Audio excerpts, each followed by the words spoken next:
नमस्कार।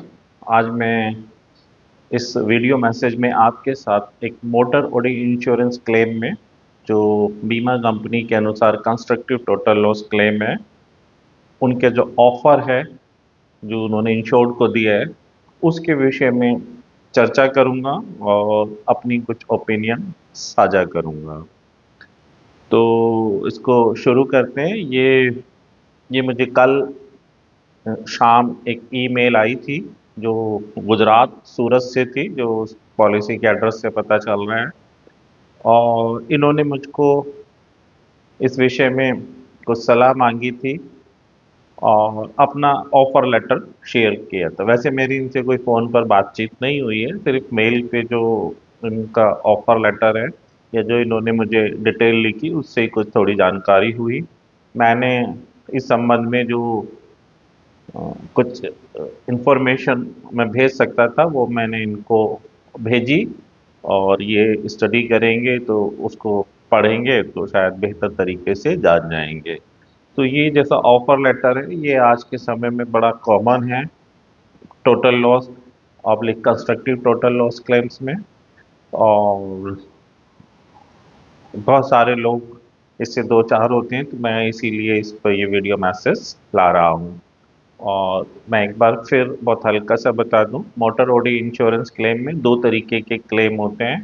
एक partial loss claim, जिन्हें रिपेयर बेसिस पे रीइंबर्स किया जाता है या सेटल किया जाता है, जो जिनमें रिपेयर जो अनुमानित रिपेयर खर्च, अनुमानित वास्तविक रिपेयर खर्च 75% ऑफ आईडीवी तक होता है।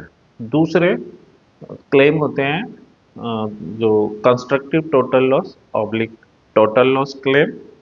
ये वो क्लेम है जो रिपेयर, जिनमें गाड़ी रिपेयर तो हो सकती है लेकिन जो रिपेयर खर्च है, अनुमानित वास्तविक रिपेयर खर्च, वो आईडीवी के 75% से ज़्यादा है, वो कंस्ट्रक्टिव टोटल लॉस कहलाते हैं। और जिन जो रिपेयर करना संभव ही नहीं है या रिपेयर के लिए उपलब्ध ही नहीं है, तो वो टोटल लॉस क्लेम होते हैं। और इनको टोटल लॉस बेसिस पर सेटल किया जाता है। कंस्ट्रक्टिव टोटल लॉस टर्म एक मैरीन इंश्योरेंस एक्ट से लाई गई टर्म है, और जिसमें कंस्ट्रक्टिव जिसमें लिखा है कि टोटल टोटल लॉस क्लेम जो है either either an constructive total loss claim और एक्चुअल टोटल लॉस क्लेम। तो जो टोटल लॉस क्लेम है वो कंस्ट्रक्टिव टोटल लॉस क्लेम भी हो सकता है या एक्चुअल जो टोटल लॉस क्लेम है वो भी हो सकता है। तो ये दोनों ही टोटल लॉस क्लेम है। कंस्ट्रक्टिव टोटल लॉस इसलिए लाया गया है कि जो एग्जैक्टली एक्चुअली में तो टोटल लॉस नहीं है, लेकिन उन गाड़ी को रिपेयर करना ठीक नहीं है, बहुत सारी वजह से, इकोनॉमिक वजह से, सेफ्टी की वजह से, खरपच की वजह से। तो उसको बेहतर है कि उसको कंस्ट्रक्टिव टोटल लॉस टर्म के तौर पे मानकर टोटल लॉस की तरह डील किया जाए और उसको निपटा दिया जाए। तो कंस्ट्रक्टिव, अगर सोचने वाली बात है कि कंस्ट्रक्टिव टोटल लॉस मतलब क्यों रखा गया, इसीलिए रखा गया कि ये इनको टोटल लॉस बेसिस पर निपटा दिया जाए, सेटल कर दिया जाए। तो अभी जो ये अब मैं इनका सब ऑफर लेता हूँ, लेकिन हाँ मैं इससे पहले एक चीज़ और बता दूँ। आईआरडीए ने 2019 में एक सभी इंश्योरेंस कंपनी के लिए एक सर्कुलर इशू किया था कि साहब जो टोटल लॉस क्लेम है उनको आरसी कैंसिलेशन के साथ सेटल करना चाहिए। ये 2019 में है। और वैसे भी जो चीज़ अगर जो इंडियन मोटर टैरिफ 2002 है, उसमें जनरल रेगुलेशन 8 को पढ़ें, 8 को पढ़ें, या जो इंश्योरेंस पॉलिसी कॉन्ट्रैक्ट है जो वर्तमान में भी है उसमें अगर हम पॉलिसी कॉन्ट्रैक्ट को पढ़ें तो उसमें एक कंडीशन 3 है प्राइवेट कार पैकेज पॉलिसी में, उसमें भी, या कंडीशन 3 छोड़िए, जो पॉलिसी की भाषा है उसी में पढ़िए, तो उसमें कंस्ट्रक्टिव टोटल लॉस की परिभाषा दी हुई है। और इनको सेटलमेंट के लिए कंडीशन 3 में दिया गया हुआ है।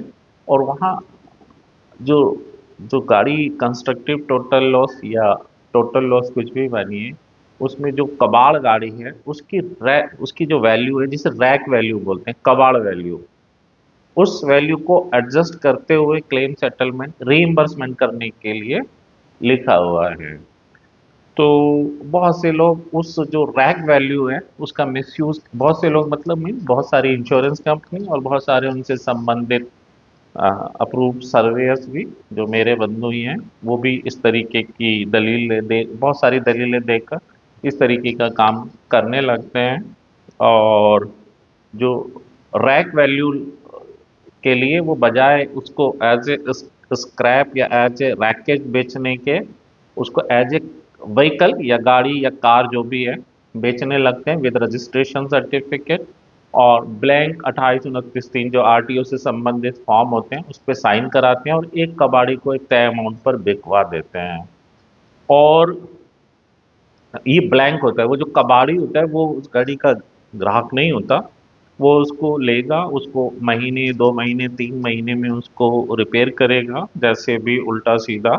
इवन वो गाड़ी को किसी उसकी चेसिस नंबर बदलकर किसी चोरी की गाड़ी पर लगाकर कन्वर्ट भी कर सकता है, और ये मिसयूज है। तो एक नई गाड़ी तैयार कर देगा चोरी की गाड़ी की नई आइडेंटिटी के साथ, और फिर उसको बेच सकता है। और जो जो इसका भविष्य में जो इस गाड़ी को खरीदेगा उसको बताएगा भी नहीं कि ये गाड़ी पूर्व में टोटल लॉस क्लेम इसका या कंस्ट्रक्टिव टोटल लॉस क्लेम जो भी कहिए जो सेटल हुआ है। तो कंस्ट्रक्टिव टोटल लॉस या ऑब्लिक टोटल लॉस क्लेम, ये अगर हम पॉलिसी में भी पढ़ें तो ऑब्लिक करके लिखे हुए हैं, यानी ऑब्लिक से मीन दोनों एक ही हैं। तो वे ऑफ सेटलिंग या वे ऑफ रिइंबर्समेंट दोनों का एक ही तरीके से होता है। तो अभी जो बहुत ज़्यादा दिक्कत आ रही है, अभी दिल्ली में एक गाड़ी हुंडई i20 में ब्लास्ट हुआ था 1 महीने पहले लगभग। तो उसमें एक गाड़ी थी जो इसी तरीके से बिना, 8-10 बार वो बिक चुकी थी, और जो सिर्फ जबानी और बिना उसके बिक रही थी, तो वो एक सीरियस इशू था। अगर हम इस तरीके से किसी को ब्लैंक उस पर साइन करके दे देते हैं, ट्रांसफ़र नहीं होती, तो ये भी एक समस्या हो सकती है। दूसरी, जो गाड़ी हम जो कंस्ट्रक्टिव टोटल लॉस क्लेम हो या टोटल लॉस क्लेम, इसको सेटल करने का तरीका टोटल लॉस बेसिस ही क्लेम सेटलमेंट कहलाता है। हाँ, ये अलग बात है, बहुत सारी कंपनियां, बहुत सारे लोग उसे सीटीएल बेसिस या एनओएस बेसिस, ये बहुत कॉमन है, एनओएस बेसिस। एनओएस कोई बेसिस नहीं है, ये एक रिम्बर्समेंट का तरीका है, और ये साल्वेज नहीं है, वैसे रैकेज है, रैक वैल्यू है, आप कोई भी पढ़ सकते हैं। गाड़ी को बेचने और कबाड़ यानी रैकेज रैकेज को बेचने में फर्क होता है। अगर कोई इसमें अंतर नहीं समझ पा रहा, तो ये तो बस मैं क्या कहूँ, एक बहुत बड़ी मूर्खता ही हो सकती है, और जो हमारे देश में बहुत ज़्यादा चल रही है।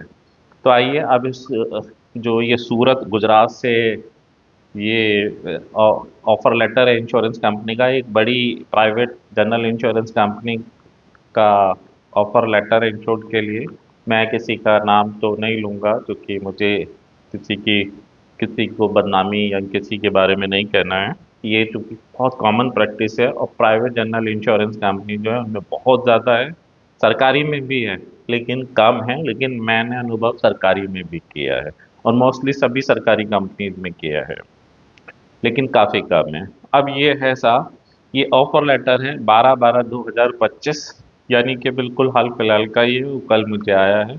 इसमें क्लेम नंबर और ये साहब ये डिटेल है, accident claim of your vehicle so and so, और ये किया सेल्टोस के लिए है। इसमें साहब इन्होंने बताया है 16/10/2025 में ये गाड़ी का एक्सीडेंट हुआ है, और 17/10/2025 में रिपोर्ट हुआ है। फिर इन्होंने 22 एक अप्रूव सर्वेयर अपॉइंट किए जिन्होंने 22/10/2025 में इस गाड़ी का सर्वे इंस्पेक्शन किया है, और इनका नाम भी दिया है, ये अच्छी बात है। फिर इन्होंने लिखा है as per feedback from surveyor and investigator. देखिए, कल भी एक वीडियो इन्वेस्टिगेटर, तो ये इन्वेस्टिगेटर तो बहुत कॉमन टर्म है, ये इसमें भी है। और ये फीडबैक है, surveyor and investigator, you have not submitted the following documents, we would like to inform you that we are in receipt of the survey report IRDI licensed independent surveyors, chalo surveyor, and as already conveyed, as per the survey report it was found that aggregate repair cost is likely to exceed 75% of the vehicle IDV। इन्होंने लिखा जो surveyor's आपने जो भी assessment की है उसके अनुसार जो एग्रीगेट रिपेयर कॉस्ट है व्हीकल की वो 75% ऑफ आईडीवी से ज़्यादा है। फिर इन्होंने लिखा accordingly the claim recommended for settlement on constructive total loss basis under intimation to you, यानी बीमा कंपनी ने उसको कंस्ट्रक्टिव टोटल लॉस क्लेम माना है। और जो ये बेसिस पे बोल रहे हैं कंस्ट्रक्टिव टोटल लॉस बेसिस, वैसे टोटल लॉस बेसिस होता है, टाइप ऑफ क्लेम ये कंस्ट्रक्टिव टोटल लॉस है। चलो इन्होंने सीटीएल बेसिस भी लिख दिया, इसमें भी कोई आपत्ति नहीं है क्योंकि क्लेम सीटीएल ही है अगर ये है। The value of damaged vehicle was evaluated by the independent surveyor for approximately 4,36,000, यानी जो सर्वे साहब ने जो वैल्यू लगाई है वो 4,36,000 है। यानी कि जो ये विद रजिस्ट्रेशन सर्टिफिकेट, यानी विद रजिस्ट्रेशन ये वैल्यू है 4,36,000, यानी जिसमें ब्लैंक जो आरटीओ के फॉर्म है 2829 जैसे गाड़ी ट्रांसफर होती है उस पर हस्ताक्षर करके इंश्योर्ड वो देगा, जो बाद में उस गाड़ी को कोई भी किसी के भी नाम ट्रांसफर हो। और ये रैकेज रैकेज वैल्यू नहीं हुई, ये गाड़ी सेल वैल्यू हुई, गाड़ी बेचना हुआ। अगर हम इसको ट्रांसफर कर रहे हैं तो एज ए गाड़ी ट्रांसफर कर रहे हैं, कबाड़ को ट्रांसफर नहीं किया जाता। कबाड़ एक कबाड़ है, उसे आरसी कैंसिल करके कबाड़ के तौर पे कूड़ जिसे रैकेज या रैक वैल्यू वो प्राप्त की जाती है। तो ये जो सर्वेयर साहब हैं, जो भी IRDA license independent approve surveyor साहब हैं, उन्होंने 4,36,000 वैल्यू लगाई है विद रजिस्ट्रेशन, और इलीगल तरीके को प्रमोट कर रहे हैं ये। Accordingly, we request you to extend your cooperation for the early settlement of your claim. You were also requested to give your consent to settle the claim on CTL oblique non repair basis। ये पता नहीं non repair basis क्या आ गया, जो गाड़ी CTL या TL है तो उसमें रिपेयर का तो कोई मतलब ही नहीं है। फॉर अमाउंट ऑफ रुपीज 11,78,920, यानी इन्होंने जो वो 4,36,000 है वो माइनस 1,000 जो एक्सेस कंपलसरी एक्सेस क्लोज है उसे काट के बीमा कंपनी की जो देनदारी है वो 11,78,920 रुपये तय की है इस ऑफर के अकॉर्डिंग। और फिर इन्होंने पॉलिसी कंडीशन 3 दी है, द कंपनी में at its on option repair reinstate और रिप्लेस, यानी कि जो रीइंबर्स का तरीका है वो पॉलिसी कंडीशन में दिया है। इन्होंने बोला रिपेयर रीइंस्टेट, रिपेयर यानी जिस गाड़ी को रिपेयर करके एक्सीडेंट से जस्ट पहली अवस्था में लाया जाए वो रिपेयर रीइंस्टेट कहलाता है। और रिप्लेस, रिप्लेस यानी कि उसी गाड़ी अगर आप चाहें कि constructive total loss oblique total loss claim है, आप इसे टोटल लॉस बेसिस पे सेटल करें या ये जैसे सीटीएल, तो आप रिप्लेसमेंट के तौर पे सेम नई गाड़ी इंश्योर्ड को देकर भी क्लेम सेटल कर सकते हैं। ये रिप्लेस है। रिपेयर रीइंस्टेट और रिप्लेस इसलिए लिखा, अगर ये पार्शियल लॉस क्लेम है तो रिपेयर रीइंस्टेट आएगा। द व्हीकल और पार्ट देयर ऑफ एंड और इट्स एसेसरीज और मे पे इन कैश, या आप उसको कैश कैश पेमेंट दे के भी क्लेम सेटल कर सकते हैं। यानी कि अगर ये कंस्ट्रक्टिव टोटल लॉस क्लेम है तो आप आईडीवी के अकॉर्डिंग आप भुगतान करके इंश्योर्ड को क्लेम सेटल कर सकते हैं। अगर repair base partial loss claim है तो भी पे इन कैश ऑप्शन से आप रीइंबर्स करके क्लेम को सेटल कर सकते हैं। अब इसमें दो तरीके के क्लेम के बारे में जिक्र है, जो मैंने शुरू में भी कहा था कि दो तरीके के क्लेम होते हैं। तो बी, ए और बी वाला है पार्शियल लॉस क्लेम, जो मैंने बताया था, जो 75% ऑफ आईडीवी तक अगर एक्चुअल एस्टिमेटेड रिपेयर कॉस्ट है तो वो पार्शियल लॉस क्लेम होते हैं जिन्हें रिपेयर बेसिस पे सेटल किया जाता है।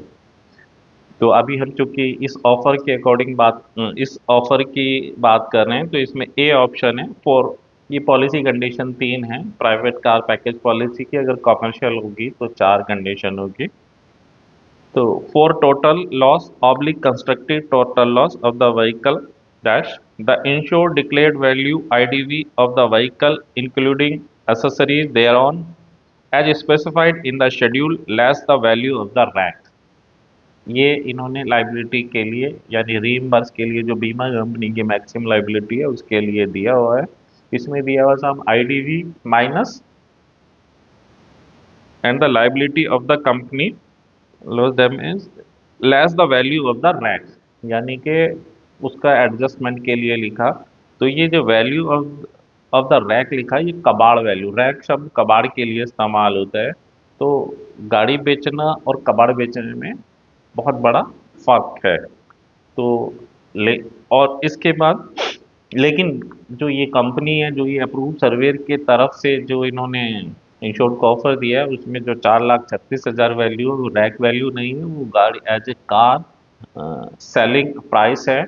और अगर उसको आरसी कैंसिलेशन करके उसको एज ए रैकेज बेचेंगे, जो तो वैल्यू आएगी वो रैक वैल्यू होगी। हो सकता है वो 1.5 लाख या 1.25 लाख या 1 लाख रुपए आए, क्योंकि जिस हिसाब से ये लग रहा है गाड़ी में काफ़ी लॉस है।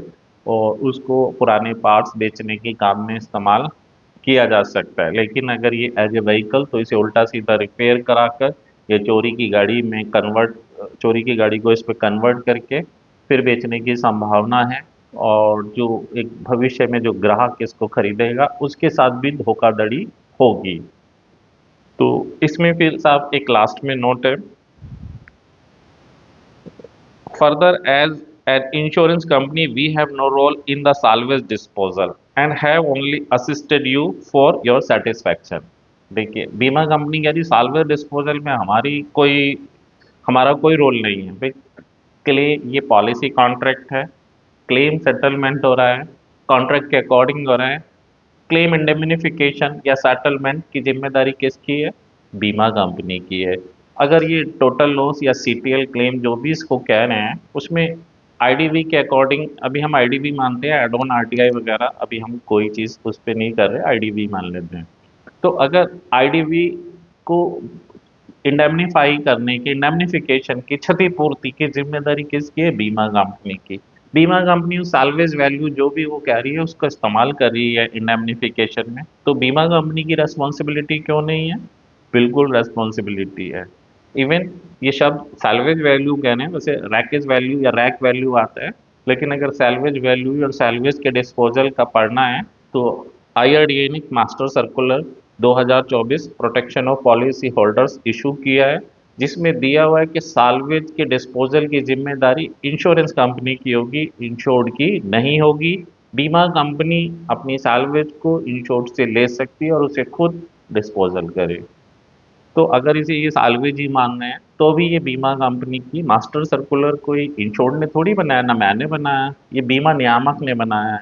और बीमा नियामक का काम जो भी हमारे देश में लाइफ या जनरल इंश्योरेंस या हेल्थ इंश्योरेंस है उसको रेगुलेट करना, उसको उस पर नियंत्रण रखना, उसके लिए रूल्स रेगुलेशन बनाना, ये बीमा नियामक का काम है। तो साहब ये बीमा कंपनी जो है, बीमा नियामक की बात जो मास्टर सर्कुलर है उसको भी नहीं मानने के लिए ये लिख रही है कि further as an insurance company we have no role in the salvage disposal. तो ये लाइन बहुत ही गलत है। पूरी जिम्मेदारी बीमा कंपनी के क्लेम इंडेमनिफिकेशन या क्लेम सेटलमेंट की, अगर उसमें वो जो रैक वैल्यू, जो भी है रैक वैल्यू शब्द आता है, लेकिन ये इसे सैल्वेज वैल्यू कह रहे हैं। और सैल्वेज बेचने और गाड़ी बेचने में फर्क होता है।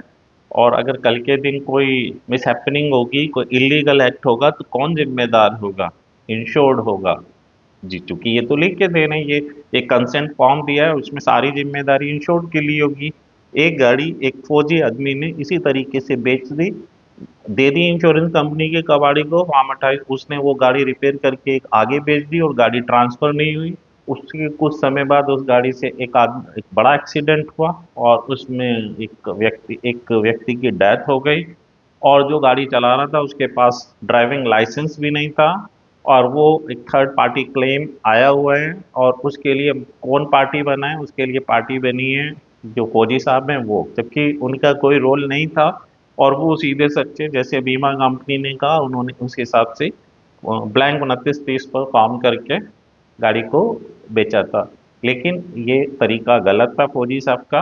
अगर ये कोई एक्सक्यूज नहीं होता कहीं भी कि हमें जानकारी नहीं थी, वैसे ये धोखाधड़ी हुई, लेकिन फिर भी आपको जानकार तो होगा, आप ब्लैंक उस पे कैसे करके अपनी गाड़ी किसी को दे सकते हैं। रजिस्ट्रेशन सर्टिफिकेट एक रेस्पॉन्सिबिलिटी है। तो खैर वो मैं पहले बता चुका हूँ। तो इसमें फिर बीमा इसमें दूसरा है साहब, हमें चाहिए जो कागज current financial outstanding oblique foreclosure oblique NOC NOS consent attached CKYC document online RC and DL verification cancel cheque of insured, ये चीज लिखी। We therefore once again request you to submit us the above documents along with the consent for settlement of claim on net of salvage basis। अब ये जो है net of salvage basis हो गया, पहले कंस्ट्रक्टिव टोटल लॉस बेसिस था, अब ये नेट ऑफ साल्वेज बेसिस हो गया। क्योंकि ये जो नेट ऑफ साल्वेज, अगर साल्वेज ही शब्द इस्तेमाल करें तो ये एक वे ऑफ रीइंबर्समेंट है, और ये नेट ऑफ साल्वेज की जगह नेट ऑफ रैकेज वैल्यू अगर इसको लिखें तो शायद ज़्यादा उचित और तार्किक या लॉजिक जो भी होगा। तो ये कुल मिला के ये बहुत ही मतलब गलत ऑफर है एक तरीके से। अगर कंस्ट्रक्टिव टोटल लॉस या टोटल लॉस जो भी क्लेम है तो उसे टोटल लॉस बेसिस पे सेटल करने का ऑफर देना चाहिए। उसमें RC कैंसिलेशन के लिए एक बताना चाहिए, और पॉलिसी कैंसिलेशन के भी जानकारी में, और उसमें RC कैंसिलेशन के लिए RTO को जो एक लेटर होता है वो भी, एक लेटर भी दें। और साथ में इंश्योर्ड को सर्वे रिपोर्ट कॉपी भी दें। और जो जो जो इनका जो ये रैक वैल्यू आई है उसका जो भी कोटेशन है उसको भी इंश्योर्ड को अवेलेबल कराएं। तो ये जो ऑफर था ये इलीगल ऑफर था। मैं इसे इसके अनुसार क्लेम सेटलमेंट करने की सलाह बिल्कुल भी नहीं दूंगा। मैं कहूँगा कि साहब आप RC कैंसिलेशन के साथ constructive total loss oblique total loss claim को सेटल करें। और अगर आप इस ऑफर के अनुसार करते हैं तो ये एक गलत तरीका, इलीगल तरीका है। कल के दिन अगर कुछ इस गाड़ी से मिस हैपनिंग या कोई क्रिमिनल उसमें एक्ट में इन्वॉल्व हो गई तो आप जिम्मेदार होंगे। तब चूंकि गाड़ी आपके नाम है, इंश्योर्ड के नाम है, वो रेस्पॉन्सिबल है। सुप्रीम कोर्ट के कई डिसीजन में कहा गया है कि जिसके नाम गाड़ी ऑन पेपर है वही रेस्पॉन्सिबल होगा। जैसे मैंने वो फौजी साहब का एग्जांपल दिया, चूंकि रजिस्टर्ड ओनर वही है तो ही इज रेस्पॉन्सिबल। तो ये आपके साथ भी दिक्कत हो सकती है फिर जब आप इस गाड़ी को, आपका रिपेयर नहीं हुई और ये टोटल कंस्ट्रक्टिव टोटल लॉस ही मान लीजिए, कंस्ट्रक्टिव टोटल लॉस की तरह क्लेम माना गया और सेटल हो रहा है। इसे रिपेयर नहीं किया, तभी तो नहीं किया क्योंकि रिपेयर करना ठीक नहीं था। तो फिर इसको आगे किसी अनजान कबाड़ी को क्यों दिया जाए। वो कल के दिन इसको गलत तरीके से रिपेयर कराकर बाजार में ही तो बेचेगा। और अगर ये रिपेयर हो सकती तो फिर टोटल लॉस क्यों किया जा रहा है, फिर तो रिपेयर ही कराया जाए। तो नियमों में इसलिए रखा गया था कंस्ट्रक्टिव टोटल लॉस का ऑप्शन, कि जो गाड़ी इकोनॉमिक नहीं हो रिपेयर करना और सेफ्टी के बहुत सारे नज़रियों से उनको टोटल लॉस की तरह ही सेटल किया जाए, और उस कैटेगरी का नाम CTL रखा था। लेकिन आजकल बहुत मिसयूज है बीमा कंपनी इसलिए, और जो उनके साथ अप्रूव सर्वेयर कुछ काम करते हैं, कुछ के काफ़ी संख्या में, तो वो इस तरीके से बीमा कंपनी को फ़ायदा पहुंचाने के नज़रिए से काम करने लगते हैं। इससे बीमा कंपनी की जो CTL या ऑब्लिक TL क्लेम है उसमें नेट लाइबिलिटी या शुद्ध देनदारी वो कम हो जाती है। जैसे यही गाड़ी है, मान लीजिए 1.5 लाख की बिकती है, अभी बिक रही है 4,36,000 की, या 1,36,000 की मान लेते हैं, तो 3 लाख रुपए का एक बीमा कंपनी की देनदारी पे फर्क आता है इस इलीगल ऑप्शन को अपनाने से।